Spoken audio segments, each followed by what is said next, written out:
borders, Vermonters, come down with your breeches of deerskin and jackets of brown, with your red woolen caps and your moccasins. Come to the gathering summons of trumpet and drum. Come down with your rifle, let gray wolf and fox howl all in the shadow of primitive rocks. Let bare feet securely from pig pen and stall. Here's two-legged game.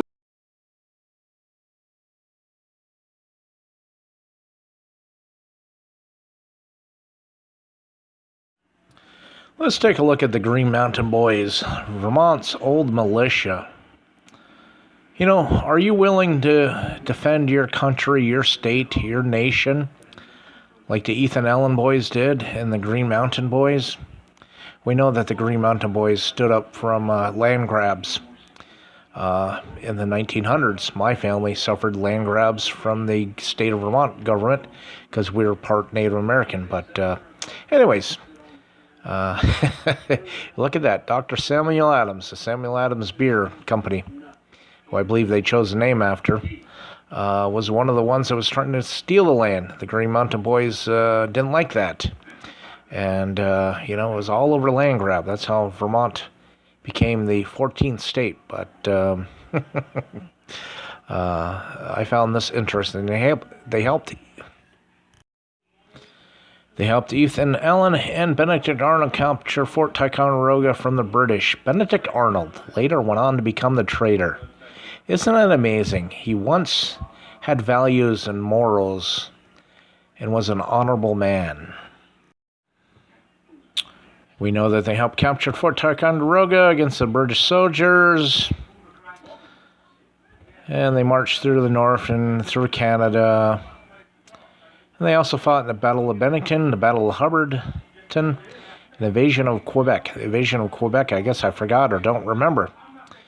It's been years, 45 years, something like that, since I took Vermont history in elementary school. But please do come up to Vermont, explore the Bennington Monument, Hubbardton Battlefield, and if you get over to New York, fight Fort Ticonderoga over there. My family had the family farm, the Frenette Farm, removed from them, and now it's part of the Fort Ticonderoga, and the New York State owns it.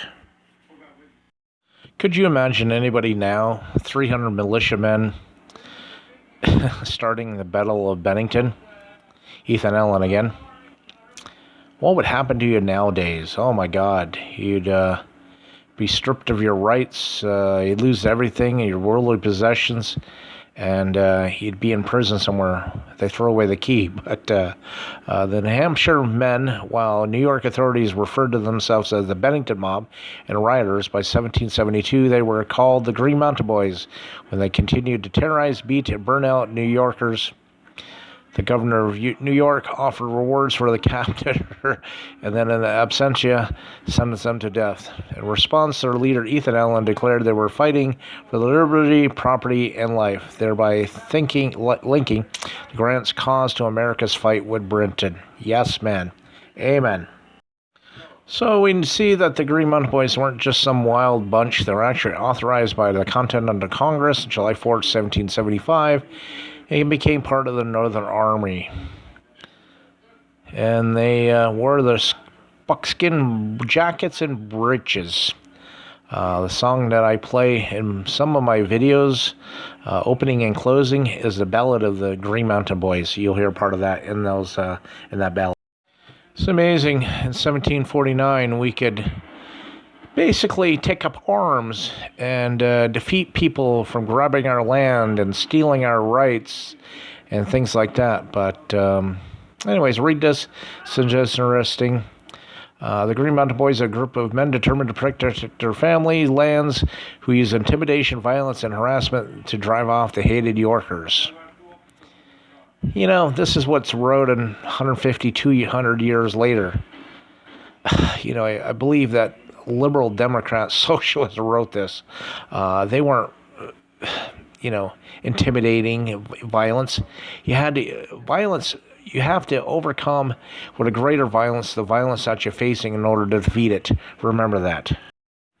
We see that the Green Mountain Boys were created to keep New York from stealing the land. Their leader was Ethan Allen. He's a big name. There's Allens all over the place. And the other family I can't think of right now is up in Mount Holly. Matthew Lyons, I believe, is the family. I knew the great, I forget how many great-grandsons, and his name was still Matthew Lyon. They live primitive up in the remote lands and the mountains of Mount Holly, Vermont. So Vermont's like to keep our heritage. This picture, I just want to throw in there this little snippet, kind of repeat of what we already talked about, but I like that little cartoon drawing over there on the side. I have one of these Green Mountain Boy flags, Revolutionary War flags. You can buy them on eBay, things like that. It says the flag of the Green Mountain Boys is still used by the Vermont National Guard. I'll show you a National Guard patch, but I don't see the flag in the background. I love the Green Mountain Boys flag. Green background, blue Kent in the upper left corner, 13 stars, symbol of the 13 colonies. These were patriots fighting for their land. We owe no allegiance, we bow to no throne. Our ruler is law, and the law is our own. Our leaders themselves are our own fellow men, who can handle the sword and the scythe and the pen.